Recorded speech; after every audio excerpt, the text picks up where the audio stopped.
네, 안녕하세요. 예스맨입니다. 여러분들의 구독과 좋아요는 이 채널을 유지하는 데 아주 큰 힘이 되고요. 영상 속도는 1.5배를 추천드리는 바입니다. 이번에도 어떤 소식이 나왔는지 같이 한번 내용을 보도록 하겠습니다. 미국의 주간 실업수당 청구 건수가 예상치에 부합한 내용이 나왔는데 그래도 위태위태합니다. 그 다음으로 6월에 무역수지 적자 예상치가 크게 상회했다라는 내용을 볼 수가 있게 되겠고요. 7월 기업 감원 계획이 전월 대비 7% 감소한 18,942명을 기록을 했고요. 2000년 6월 이후 최저 수준의 경신을 했다라고 합니다. 윌러 연준 이사가 CBDC 도입으로 미국의 지불 시스템 문제가 해결될지는 난 잘 모르겠다라고 이야기를 했는데요. 화폐를 없애는 것은 경제적 결과가 아닌 정치적 선택이라며 실물 화폐가 사라질 것이라는 공포가 CBDC 채택하는 데 이유가 될 수 없다라고 지적을 했으며 CBDC 도입으로 현재 지불 시스템이 더 효과적일지는 미지수라고 밝히기도 했습니다. 유럽의 영란은행이 기준금리 동결 및 자산 매입 프로그램을 유지하겠다라고 밝혔고요. 인플레이션이 단기적으로 더 크게 상승할 것이 예상된다며 인플레이션 전망치를 상향, 특히 올해 4분기와 내년 1분기에 4% 정도 도달할 것을 전망을 내놓기도 했으며 인플레이션의 급증 기간 동안에는 완만한 기축이 필요하다라고 언급을 하기도 했습니다. 달러 인덱스 추이는 92.24를 기록을 했다고 하는데요. 미 10년물 국채 금리가 상승함에 따라 달러와 강세 요인에 작용했음에도 이번 6일날 발표 예정인 비농업 부분의 고용 결과가 창남했죠. 그래서 약간 약보합세로 마감을 보여주기도 했습니다. 그 다음으로 유가 가격 추이가 배럴당 69.09를 가리키기도 했다라고 하는데요. 이란과 서방 국가 간의 갈등이 고조되면서 이란의 원유 수주 재개 가능성이 불확실성이 있는 가운데 최근 3개월의 연속 하락이 저가 매수세로 유입이 좀 들어왔다라고 되어져 있습니다. 그 다음으로 이더리움에 대한 내용 좀 다뤄보려고 하는데요. 짧게 제가 정리를 해서 설명을 좀 드리려고 합니다. 네, 이더리움 MEV 문제를 해결하려면 신중한 프로토콜 설계와 경제 이론이 필요하다라고 나왔는데요. 내용을 보게 되면 왜 MEV가 문제인가 라고 되어져 있어요. 간단히 말을 하면요. 블록체인에 제출되는 모든 이더리움 트랜잭션을 악용될 가능성이 확인하기 위해 모니터링을 한다는 것인데 주류의 이더리움 커뮤니티는 바로 이 암흑의 숲에서 사용자, 채굴자 사이에 대립적 관계를 존재해야 한다는 사실을 발견을 했다. 그래서 MEV의 암흑의 숲에 다음과 같은 두 가지 복잡한 문제를 초래를 한다고 하는데요. 첫째, 디파이 사용자들은 모든 종류의 MEV로부터 지속적으로 피해를 입게 됩니다. 이러한 MEV에는 사용자 트랜잭션의 실행에 비용의 지불했음에도 불구하고 해당 사용자의 트랜잭션을 실패하게 만드는 프론트러팅 공격 및 그리고 채굴자에게 유래 위치가 있다는 이유만으로 사용자들에게 트랜잭션 가치가 추출되는 백러닝 공격이 포함이 될 수가 있다는 점과 두 번째로는 설령 트랜잭션의 프로토콜을 악용을 방지하려고 해도 더 큰 문제가 발생을 할 수가 있다. 트랜잭션의 존재 자체가 다른 참가자들에게 프로토콜의 취약성을 드러낼 수가 있다는 점을 또 내비치기도 했었는데요. 그렇다고 해서 이게 해결책이 없는 건 아닙니다. 네, 없는 건 아니에요. 이 해결책을 좀 하기 위해는 이제 배칭 거래 시스템이라는 걸 도입을 할 수가 있게 되겠는데 암호화폐 거래소의 호가창에 단일 배치의 여러 개의 거래를 한 번에 묶어 일괄적으로 처리하는 방식을 의미하게 되는데요. 이는 각 블록의 결제 가격이 같도록 토큰상들의 가격을 정확히 매길 수 있는 가격 결정 메커니즘을 활용할 수 있다라는 점입니다. 또한 배칭 옥션은 개장 시간 동안 개장 전후에 이루어지는 주문을 처리하는데 사용이 된다라는 점이죠. 그래서 이런 보안 부분을 지속적으로 한다라는 내용인데 잘 될지는 모르겠어요. 저도 잘 될지는 모르겠습니다. 왜냐하면 도입된 지 얼마 안 되면 항상 여러 가지 문제점이 초입부에 좀 나오고 어느 정도 좀 안착화가 되는 시간이 또 필요하고 이제 어느 정도 안착하게 되면 그 다음 단계에 따른 업데이트를 또 진행을 하죠. 항상 똑같은 레파토리로 돌아갑니다. 근데 여기서 이제 이더의 앞으로의 먼 미래를 좋게 볼 거라고 하면 그 단계마다에 따른 업데이트가 아주 치명적인 오류가 있으면 안 되겠죠. 그것만 체크하시면 되지 않을까 싶습니다. 물론 하나하나씩 의미를 두고 하나씩 해석을 하고 그렇게 짚고 넘어가는 것도 좋지만 아무래도 초보자 분들이나 그리고 또 시간을 너무 할애해서 공부하기에는 좀 어렵다라고 하면 저처럼 그냥 큰 틀과 이게 정말 치명적이냐 치명적이지 않냐 부분만 좀 뽑아가지고 결정을 하는 게 가장 효율적이지 않을까 싶어요. 네, 그렇게 좀 정리를 하겠고요.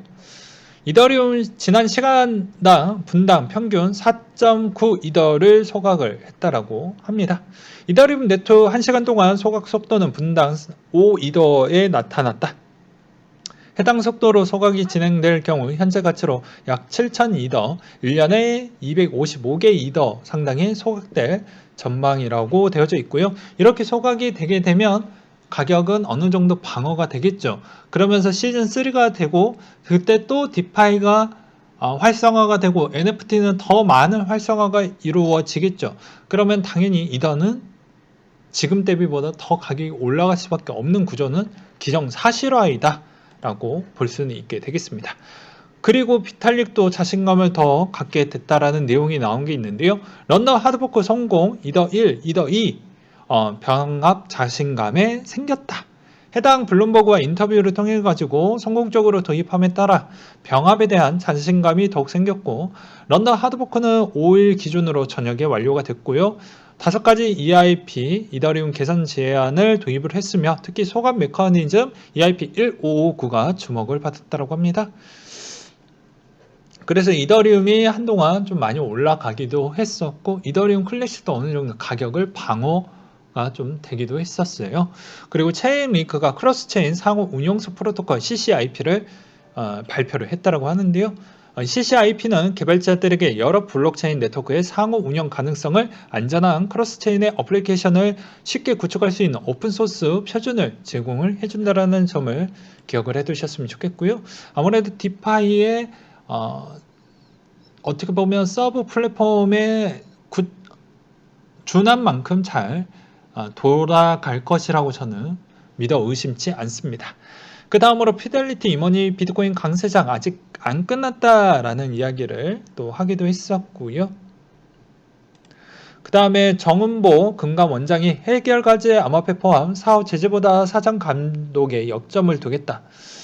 바뀌고 나서 약간 정신 차린 것 같아요. 야, 저기 성수 보니까 막말하니까 머리통이 날아간 거 한번 봐봐. 나는 입조심을 좀 하고 어떻게 보면 어차피 결론은 그리고 답은 정해져 있으니 제재보다는 감독에 취지를 해서 어떻게 해서든 좀 정리를 좀 해보겠다. 그러니까 시끄럽게 하는 것보다 어떻게 해서는 좀 수습하고 정리하는 거에 기준을 맞추겠다라는 그런 내용이었습니다. 그러니까 그나마 좀 정상적인 애가 되었다라고 볼 수가 있겠죠. 그리고 금융위원장의 또 신규 부임됐던 또 역점이 있는데 여기서 이제 중요한 거는 좀 빠졌어요. 여기서 가계부채 이야기가 좀 간단하게 써져 있는데 이 가계부채에 따라서 어떻게 보면 가처분 소득 부분이 어느 정도 많이 좀 골치가 아프다 이런 이야기를 좀 했거든요. 그렇기 때문에 이 말의 의미는 가처분 소득이 줄어드는 것은 바람직하지 않다. 이 말의 의미는 금리를 빠르게 올리지 않겠다. 또는 금리를 올린다고 해도 적게 올리겠다. 라는 이야기로 저는 해석이 됐기 때문에 한국은행의 금리의 상승폭은 그렇게 겁낼 정도만큼 올릴 수는 없을 것 같습니다. 그리고 대선 끝나고 나서 만약에 그렇게 한다고 해도 국회의원 자서 수가 영향을 끼칠 수도 있겠죠. 왜냐하면 대부분 대출을 많이 빌렸습니다. 이건 정치적인 의도가 아니에요. 그냥 경제적인 부분으로 이야기를 하는 겁니다. 상식적으로도 맞죠. 예. 뭐 이거는 뭐 소문도 아니고요. 자영업자는 당연히 이번에 코로나 타격으로 어떻게 해서든 대출 프로그램을 적용을 받아가지고 어떻게 해서든 시간 버팅기고 있습니다. 언젠가는 빨리 안착화가 되겠지. 안착화 되면 그나마 좀 숨통을 튑 수가 있으니까요. 거기에 따른 대출 프로그램을 좀 많이 썼다라는 점과 부동산 부분은 말할 필요성이 없죠. 결혼을 하든 안 하든 결혼하는 파이는 계속 존재를 하니까 어쩔 수 없이 집을 마련하려고 하는 자의 수요처는 계속 있을 수밖에 없겠죠. 그래서 거기에 따른 대출 수요도 같이 급증을 했다라고 표현을 할 수밖에 없게 되겠습니다. 근데 이게 좀 더 파이가 크다라고밖에 볼 수가 없는 측면은 뭐 이렇게 설명이 되겠죠. 집값이 한없이 올라가니까 대출도 한없이 올릴 수밖에 없는 거예요.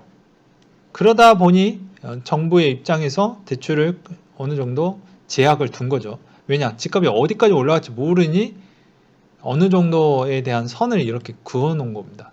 그래서 40% 정도로 끊어놨죠. LTV 40% 정도로 끊어놨습니다. 그리고 DSR은 한 60인가요?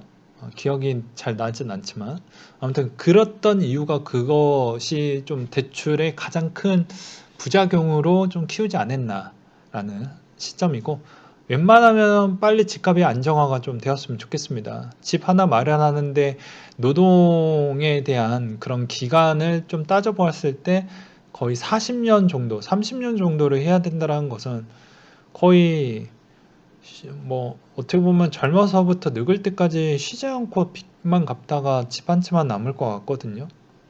라는 생각이 좀 들더라고요. 그 다음으로 캐시우드 아크 인베스트 이더리움의 디파이 혁신에 박수를 표현한다 라는 내용인데요. 뭐 당연히 뭐 이렇게 칭찬을 할 수밖에 없는 이유는 이분은 올인을 때렸죠. 올인을 때렸습니다. 그리고 하반기에도 얘네들이 실적이 안 좋으면 안 돼요. 그 다음으로 샤오미 포르투갈 지사의 암호화폐 결제 지원 현지 파트너사 독자적으로 결정을 내렸다 라는 내용으로 또 희소식이 들려왔고요. 바이낸스 홍콩 사용자 대상의 파생선포 서비스 지원을 중단하겠다라고 공지가 나왔습니다. 공지일부터 90일간 포지션 정산을 위해 유예기간을 갖게 된다라고 되어져 있어요. 플레이어 네트워크의 글로벌 e스포츠 연맹과 파트너십을 체결했다라는 내용이 있었고요. 인도중앙은행 부총재가 이르면 올해 말 CBDC 초안이 나온다고 합니다. 네, 그 다음으로 주식보다 코인이 나은 이유 세 가지라고 해서 양경성 님이 올려주셨던 내용인데요. 한번 보도록 하겠습니다. 첫째, 코인 스왑이다. 코인 또는 토큰을 다른 코인으로 스왑을 해서 가치를 바꿀 수가 있으며 A, B 비트코인은 이렇게 세 개 코인이 있다고 하면 비트가 하락하더라도 B 코인은 그대로 가격대가 유지 중이라면 B 코인으로 가지고 비트나 A 코인으로 스왑을 해서 하락에 대응을 하거나 이득을 볼 수가 있다. 주식은 삼전을 들고 있는 것을 카뱅으로 바로 바꿀 수가 없는데 원화로 내리고 타세요 라고 되어져 있죠. 그래서 약간 불편한 점은 없지 않아 있습니다. 저도 매우 공감을 하네요.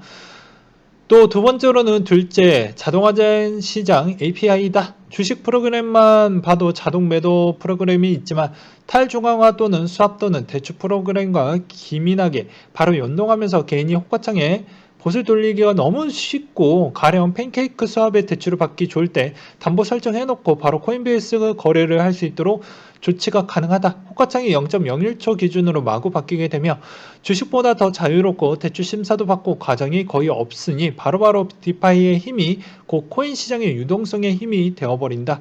토큰과 코인, 코인과 코인, 거래소의 코인 다양하고 오픈된 API는 펀드와 핀테크까지 연동이 되게 있어서 자유롭고 폭넓은 상품군을 자랑을 하는 것이죠.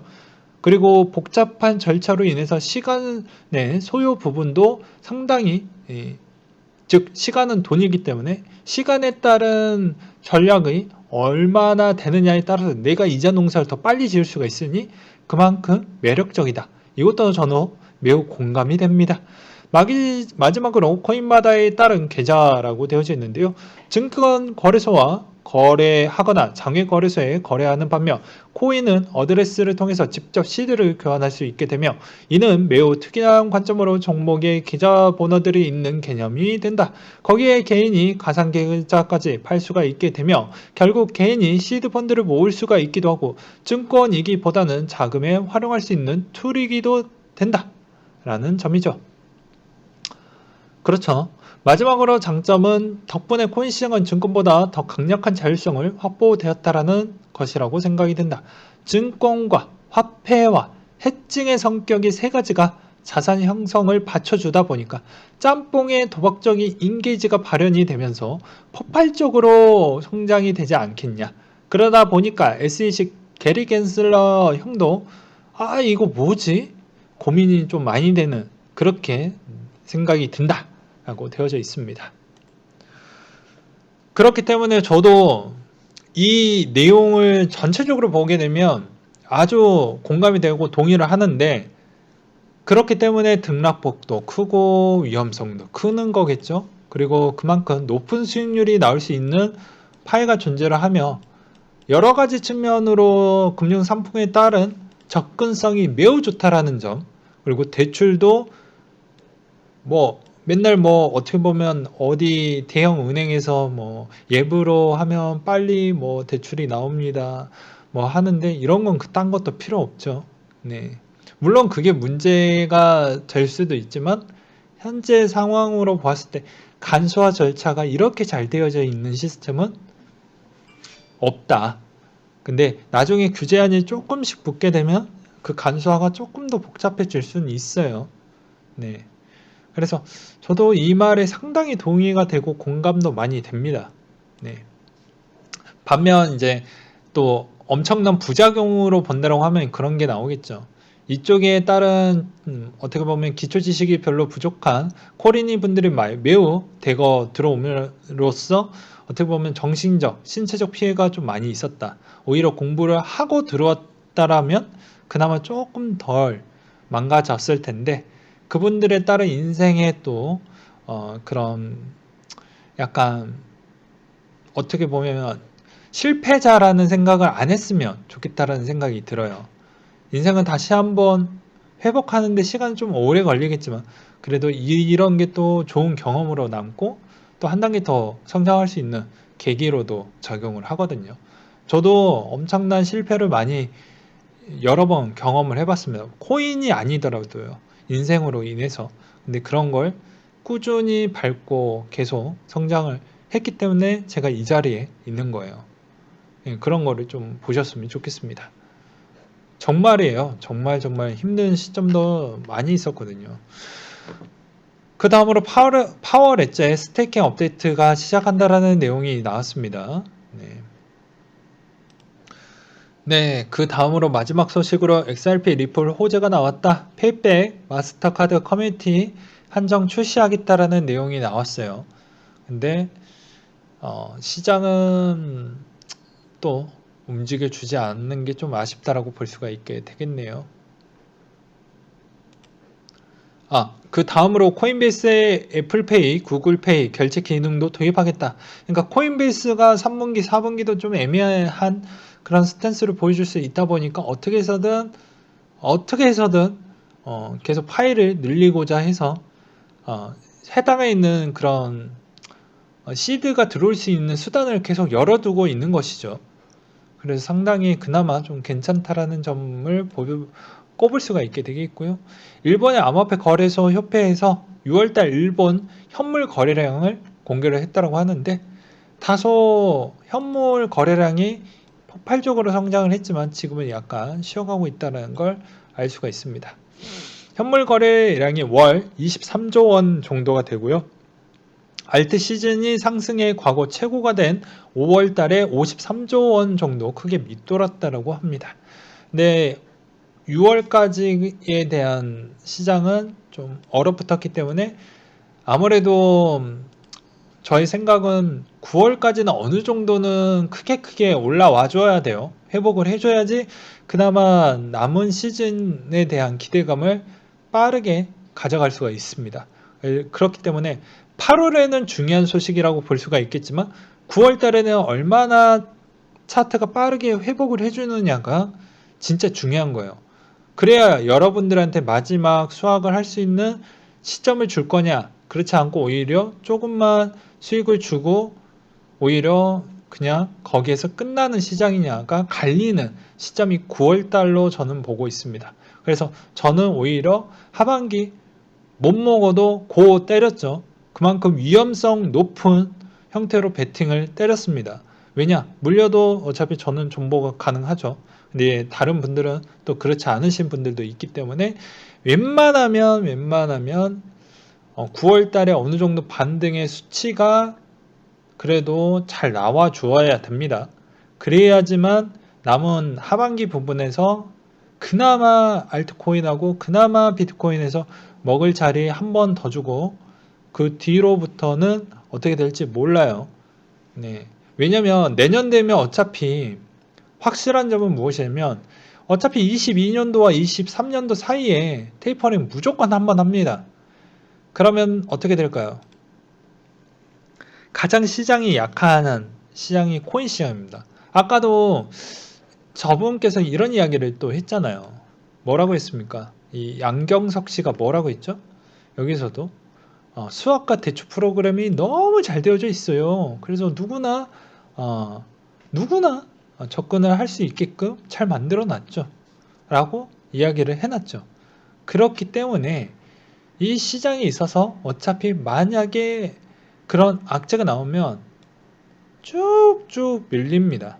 왜냐면 NFT는 뭐 어찌저찌 버틴다라고 해도 디파이로 성장을 했기 때문에 디파이로 오히려 크게 밀릴 수가 있거든요.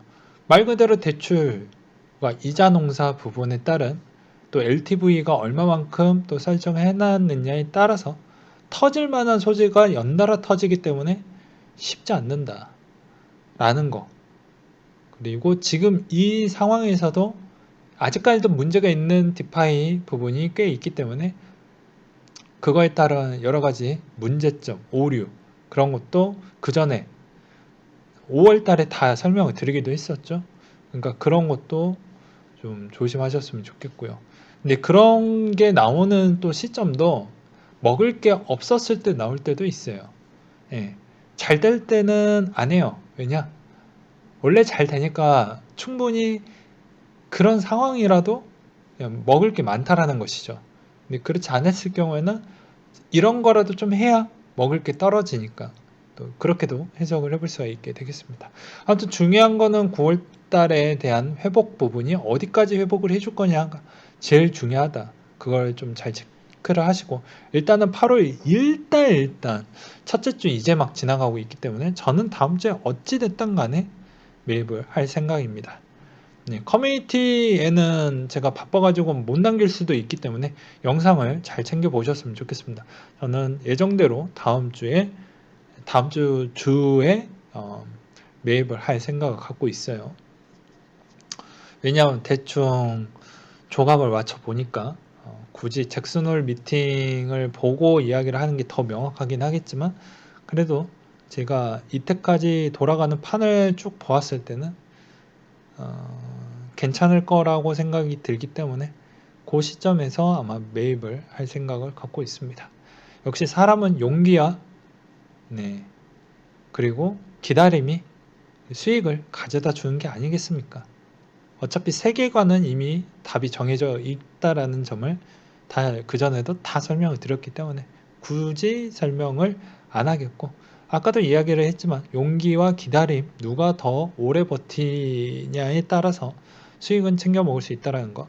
단 조건은 듣보잡 코인이나 또 덩치가 큰 코인을 갖고 있지 않았던 조금 더 욕심내서 뭐 거의 처음 들어봤던 그런 코인들 들고 있다가는 뭐 그런 건 아예 그냥 증발할 수 있어요. 네. 그러니 웬만하면 이름 있는 코인들 위주로만 또 접근하셨으면 좋겠고요. 네, 이상으로 마치도록 하겠습니다.